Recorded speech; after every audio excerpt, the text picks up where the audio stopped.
promotion of Benguet's tangible and intangible heritage through different projects and programs under the Provincial Tourism Operations Office. Let's unite as people of Benguet in valuing and preserving our cultural heritage. Happy National Heritage Month! A greeting from the Office of Governor Dr. Melchor Daginistiklas. Uy, 6 p.m. na. Umalis na si boss! Beer ka ulit na! Drink responsibly. Halina't ating pakinggan ang isa na namang kwento na magandang naidulot sa katawan dahil sa pag-inom ng Rice Coffee 14-in-1 plus 1 Herbal Coffee Mix. Ligaya Ordis Binabay. Kwentuhan mo naman ako, anong pangalan ni mister mo? Yung asawa ko po, si Jesus Binabay Jr. 59 na po siya, tapos yung bigla siyang inatake sa puso. Na-bypass po siya. Na-heart bypass? Na-heart bypass po so, siya. So, ibig mo sabihin, pagka-atake sa puso, anong naramdaman nun? Nung hindi na siya, parang hindi siya makakatulog. Paano nalaman ni Mr. mo itong Rice Herbal Coffee 14-in-1 plus 1? Kasi nung naoperahan na siya, wala na siyang gawa. Nandyan na lang palagi sa bahay. Sa bahay. Ang gawa niya, palagi na lang nakikinig sa radyo. Narinig niya yung rice coffee na marami daw gumagaling, herbal. Sabi niya, ibilhan mo nga ako ng rice coffee kung saan nyo nabibili. Ngayon, marami na ang nagamit niyang karon kasi maganda ang pakiramdam niya. Sabi niya, nakatulog na ako, parang mas maganda sa pakiramdam ko yung rice coffee. Herbal talaga to. Pag tinitimpla niya, maraming mga lumilitaw yung mga durug-durug na dahon. Opo. Sabi niya sa akin, herbal talaga to. Maganda pati ang pakiramdam ko. So pwede pala ito sa bagong opera? Opo, sa nagpapagaling kahit anong klaseng sakit kasi herbal siya. Opo. Para sa patuloy na ginhawa at kagalingan, ituloy lang ang pag-inom ng Rice Herbal Coffee Mix, ang kapeng healthy. RPN Radio Philippines Network, Radyo Ronda, DZBS Radio, member kapisanan ng mga broadcaster ng Pilipinas. There is still no community transmission. Pag sinabi natin local transmission, confined siya marami ng mga cluster ng infection. Tapos hindi mo na makita yung transmission. Community transmission, huge clusters of infection to. Marami ng mga cluster ng infection, tapos hindi mo na makita yung link ng bawat isang kaso sa isa't isa. The latest, 2 cases from Iloilo City and a returning Filipino from abroad currently living in Western Visayas. Among earlier reported 11 foreigners in Puerto Princesa City. But health officials say they're local cases, citing they more likely got infected here in the country. This is a local case. So even though they were foreigners, they had been here that time that they got sick. And when we tried to trace, mukhang local po ang source of infection. Earlier studies say this subvariant is more infectious and could evade one's protection from vaccines. But it is not yet seen to cause a more severe illness. So in terms of symptomatology and even severity of symptoms, wala pong pagkakaiba itong mga Omicron variant. An infectious diseases specialist says we can still quell its transmission with surveillance, health protocols, and increasing booster uptake. Dapat natuto na talaga tayo, di ba? Nakakaapat na tayong waves. And ganito nagsisimula yung mga nakikita natin yung nakaraan eh. Hindi na dapat antayin na dumami ng gusto yung kaso. Kailangan ituloy natin itong aktibong pagmamatyag at pagmamonitor kung meron pang further na makikita dito sa mga subvariants na ito and may further transmission. So we have recommended the preference for us right now for laboratory test would be RT-PCR because it's only RT-PCR na pwede tayong gumawa ng genome sequencing. Health officials not dismissing the possibility of more cases of the subvariant, as only a small portion of weekly COVID-19 cases are checked for variants because cases are low and many positives are below the needed viral load for testing. Caroline Bongkin, CNN Philippines. The struggle continues for health officials with almost 2 million Moderna COVID-19 shots expiring this month. Health Undersecretary Mirna Cabutaje says these should be used as first booster doses. The expiring Moderna vaccines account for 2% of the total wastage. Foreign Affairs Chief Teodoro Locsin Jr. says the government should instead donate these doses to neighboring countries like Myanmar, which is dealing with rising cases. Locsin said the Kingdom of Bahrain will donate 590,000 COVID-19 doses to the Philippines. Among these, 430,000 Sinopharm shots and 80,000 Pfizer doses each for children and adults. Locsin asked the government to consider purchasing more vaccines for children.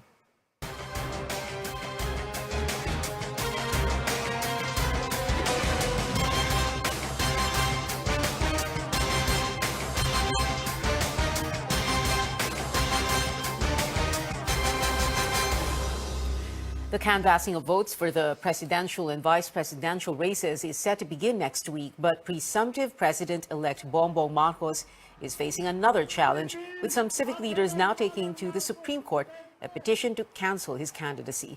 That and more from Rex Remigio. The fight shifts to the Supreme Court. Civic leaders Father Christian Buenafe and Fides Lim are asking the High Court to issue a temporary restraining order to stop Congress from canvassing votes for the presidential elections next week. They seek to cancel the certificate of candidacy of apparent winner Bongbong Marcos. They would also like to stop the Congress, sitting as National Board of Canvassers, from proclaiming Marcos as next president should he officially tally the highest number of votes. They first filed the petition before the Commission on Elections in November 2021, but this was junked right after the May 9 election. They argued Marcos committed a crime of moral turpitude and perjury for making false representations in his COC. For them, he is not eligible to seek the presidency because of his tax conviction. The petitioners reiterated Marcos was convicted by a Quezon City court for his multiple failures to file income tax returns from 1982 to 1985 when he was governor and vice governor of Ilocos Norte. While the Marcos camp has yet to receive a copy of the petition as of press time, his spokesperson appeals to the petitioners. Instead of pushing for your agenda of animosity, tulungan niyo lang na muna kami na pagtuunan at gamitin natin ang ating limitadong oras araw-araw. We are all limited to 24 hours in a day. Allow us to be more productive and learn to respect the will of the Filipino people. Marcos, meanwhile, is eyeing the Labor Secretary of ex-President Erap Estrada, Benny Laguesma, to join his cabinet under the same position. He is also inviting Overseas Filipino Workers Advocate Toots Ople to be his Migrant Workers Department Chief. Both Laguesma and Ople have yet to confirm whether or not they're accepting the offer. The Marcos camp is also finalizing the venue for his inauguration on June 30th. One possible venue is the Quirino Grandstand in Manila. They're also looking at other places. Rex Remigio, CNN Philippines. The new president and vice president will assume office at noon of June 30th. But what happens if the president-elect fails to qualify? The Constitution states, quote, the vice president-elect shall act as president until the president-elect shall have qualified, unquote. But in case no president shall have qualified, the line of succession comes in. The vice president shall become the president and the Senate president becomes the vice president. Davao City Mayor Sara Duterte is eyeing to hold her oath-taking as vice president on June 19 in the city so she can attend the inauguration of leading presidential bet Bongbong Marcos on June 30th. Presidential daughter said this in a radio interview Monday. She explained her fellow Davaoenos want to join and witness an oath-taking, adding it is only proper to do so because it will be the pride of Davao City and the Davao region. Sara Duterte's term of office begins at noon of June 30th, as stated in the Constitution. In previous elections, the president and vice president-elect were inaugurated successively on June 30th. Coming up, a look at what the 19th Congress would look like with 1/4 of the Senate, either brothers and sisters or mother and son. And another historic gold at the Southeast Asian Games, this time in billiards. Stay tuned to Newsnight, where we go above and beyond the headlines.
Welcome back. Apparent President-elect Bongbong Marcos is in Australia. His spokesperson Vic Rodriguez confirmed this, saying Marcos is on a private trip with his family for much-needed rest and vacation before he takes office. Rodriguez also says Australian Prime Minister Scott Morrison already sent his congratulatory message to Marcos. Nagpahatid ng congratulatory message ang pinuno ng bansang Australia dahil sa integridad na naganap sa ating halalan nung nakaraang Lunes. And of course, he affirmed yung kanilang gobyernong patuloy na mainit at close interaction at pakikipag-ugnayan sa pamahalaan ng Republika ng Pilipinas. Marcos's flight to Australia was kept under wraps, but a group of Filipinos in Melbourne gave him what they say was a warm reception of protests. Photographs from Anak Bayan Melbourne show protesters holding placards outside a building where Marcos and his family are supposedly staying. They say tyrants are not welcome there and that they reject the Marcos-Duterte tandem. The Marcos campaign says the move is embarrassing. Bilang Pilipino, nakakahiya. Hindi ugali ng Pilipino hiyain at pahiyain ang kapwa niya Pilipino sa isang bansa na hindi naman Pilipinas. I think the best authority or person to say whether he is welcome or not are the Australian government. Ang Pilipino ay kilala na nagtutulungan. Mababait tayo. Huwag niyo hong gawin yan sa ibang bansa, sa ibang bayan. Wala ho kayong ibang agenda kundi palaganapin ang inyong puot at pait sa inyong puso. Hindi po ganyan ang Pilipino. Rodriguez says Marcos is expected to return on Thursday. It is all systems go for the proclamation of winning senators tomorrow. The Commission on Elections will tighten security protocols as it invited 5 of the country's highest-ranking officials to the event. Melissa Lopez joins us live from the command center in Pasay. Mel, what can we expect tomorrow? Pia, expect political heavyweights for tomorrow's proclamation ceremony for 12 senators. Apart from the winning candidates, COMELEC also invited President Rodrigo Duterte, Vice President Leni Robredo, Senate President Tito Soto, House Speaker Lord Alan Velasco, and Chief Justice Alexander Gesmundo to personally witness the proclamation of the top 12 senatorial bets based on the COMELEC's official tally of votes. Based on the latest official count, actor Robin Padilla cornered the #1 spot with 26.61 million votes, followed by Loren Legarda at 24.26 million and Rafi Tulfo with 23.39 million votes. Also in the Magic 12 are Win Gatchalian, Cheese Escudero, Mark Villar, Alan Cayetano, Mig Zubiri, Joel Villanueva, JV Ejercito, Risa Ontiveros, and Jinggoy Estrada. The National Board of Canvassers has ruled that they can now proclaim winning senators by rank, as the remaining votes to be canvassed will no longer change the ranking from 1st to 12th. COMELEC staff are celebrating behind us for almost finishing the count. The tally excludes some 600,000 votes from Lanao del Sur, the only count not yet transmitted, as 14 barangays will hold special elections next week. But again, these numbers will not change the names in the Magic 12. Estrada, who is ranked 12th, has a nearly 2 million lead from the 13th placer, former Vice President Jejomar Binay. COMELEC's audit group also corrected discrepancies in the count for Senate and party list bets discovered in the manually prepared certificates of canvass. Commissioner George Garcia says the variances are small. It's usually 1 or 5 votes, but for some senatorial bets, the difference reached 1,000 votes. Just the same, discrepancy pa rin yun.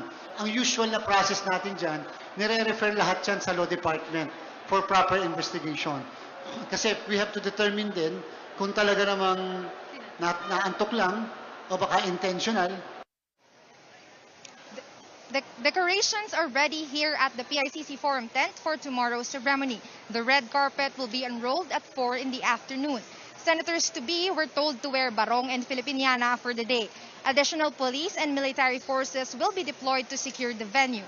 And in case President Duterte decides to attend, the Presidential Security Group will take over the security plan. Pia?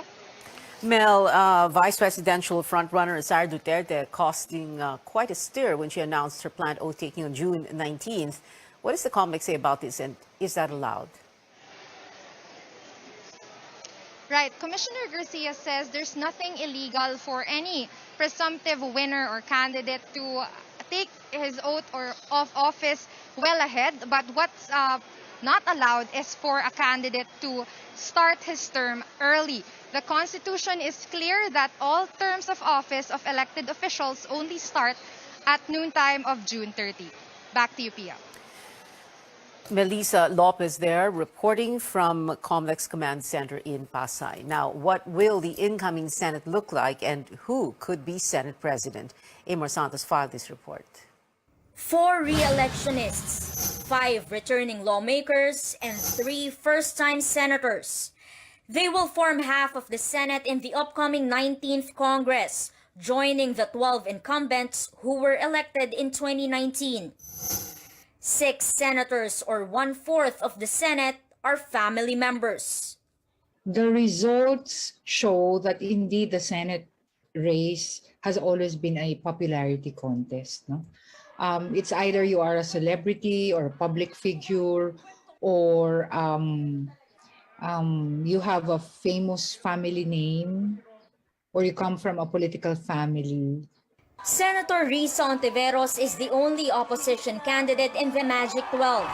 Senator Joel Villanueva says he's open to joining her in the minority, and so is Senator Coco Pimentel, who has clarified that the job of the minority is to keep the majority in check. The minority actually is not technically because you are opposition to the president, because the president of the Philippines is outside of the consideration on who the Senate President is. With a new supermajority on the horizon, the Senate presidency is turning out to be a 3-way battle. Senator Sherwin Gatchalian has publicly declared he's vying for the post. I'm courting our colleagues and asking for their support. Senate Majority Leader Mig Subiri and Senator Cynthia Villar said it's too early to talk about the change in leadership, with Senate President Tito Soto ending his term as senator on June 30. But Senator Sonny Angara has confirmed to CNN Philippines that both Villar and Zubiri have reached out to him. He's hoping they can forge an agreement. For Soto, his successor should master Senate rules and procedures, maintain the unity and independence of the chamber, and exhibit good work ethics. A senator needs the vote of at least 13 senators to be the 25th Senate President, who is also second to the Vice President in the constitutional line of succession. Amor Santos, CNN Philippines.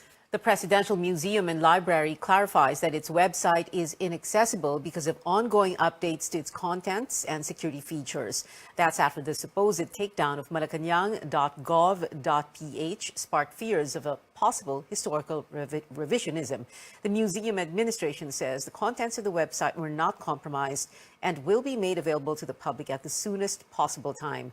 The Presidential Museum and Library website stores historical records on Malacanang, including the martial law regime of the late dictator Ferdinand Marcos. Historian Manuel Quezon III, who served under the late former President Noynoy Aquino, first flagged the inaccessibility of the website on Monday. The United States vows to strengthen its alliance with the Philippines under the new administration. U.S. President Joe Biden stressed the importance of its relations with Southeast Asian nations in foreign policy and COVID-19 response in the recently concluded U.S.-ASEAN summit in Washington, D.C. President Duterte did not attend the event to give way to his successor. They have again repeated that their commitment to the Philippine maritime security, their support of our arbitral award. That alone is what the U.S. sees as the important relation alliance that they have with the Philippines, the importance that they give us.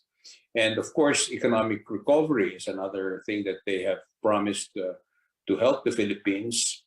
And one other major aspect that I think was discussed thoroughly here is climate change. Biden said he was looking forward to working with presumptive President Marcos, whose family is facing a standing court order in the U.S.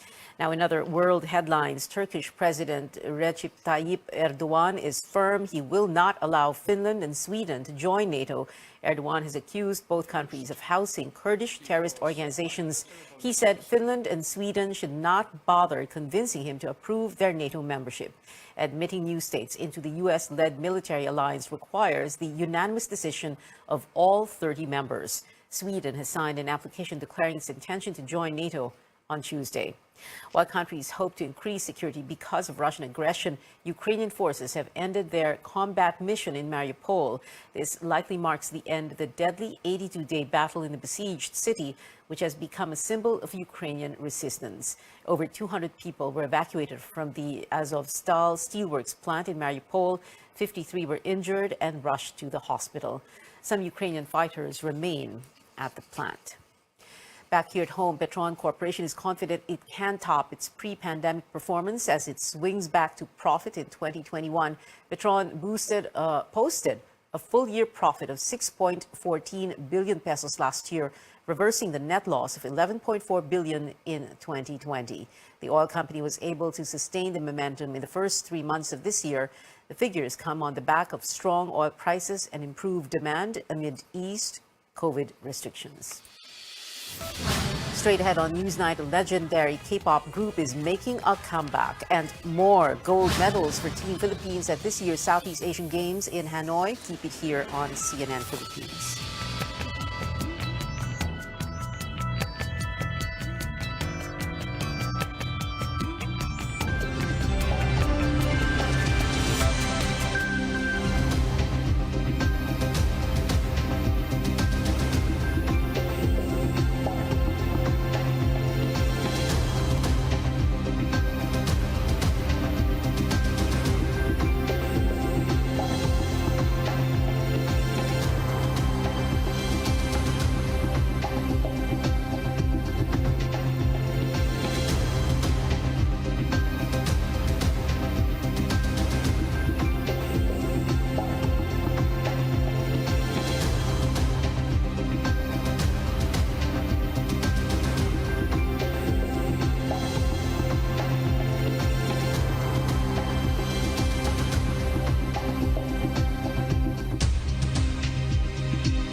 This is Newsnight on CNN Philippines. Sci-fi Netflix show Black Mirror is getting a 6th season. Variety reports casting is underway. Fans can expect more episodes this time around. This is Newsnight on CNN Philippines. Sci-fi Netflix show Black Mirror is getting a 6th season. Variety reports casting is underway. Fans can expect more episodes this time around. Some news for fans of Girls' Generation, the legendary K-pop group will release a new album this August. All 8 members are participating in the new record, celebrating their 15th anniversary. super fans of Girls' Generation album, Holiday Night, came out 5 years ago. In Vietnam, it's an all-Filipino final in the Southeast Asian Games Billiards Men 9-ball pool singles event. Holiday and John Chua won in their semi-final competitions today, securing them both at least a silver medal. This means the country is set to bag both the silver and the gold in the category. But the country officially captured its first gold in billiards today, courtesy of defending champ Rubilen Amit. This marks her fifth gold medal finish in women's 9-ball singles. And Pinoy billiards icon Efren Batarez is taking home at least a bronze after making it to the Caron singles semis. Reyes beat a Thai opponent in the quarterfinals, securing his ticket Efren Batarez is taking home at least a bronze and another gold with semis. Reyes beat a Thai opponent in the quarterfinals, Erica Bomogao and Ritchain, and another gold with topping the women's White Crew event. It is the country's first medal this year in Muay Thai.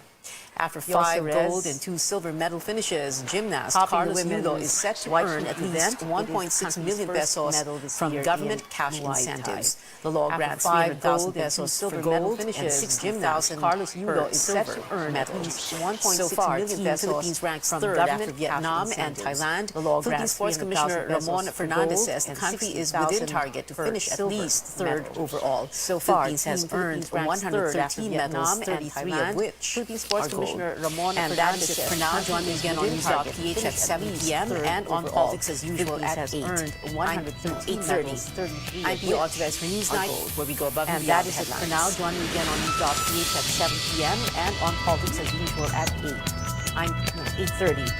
I'm Pio Alvarez for Newsnight, where we go above and beyond the headlines.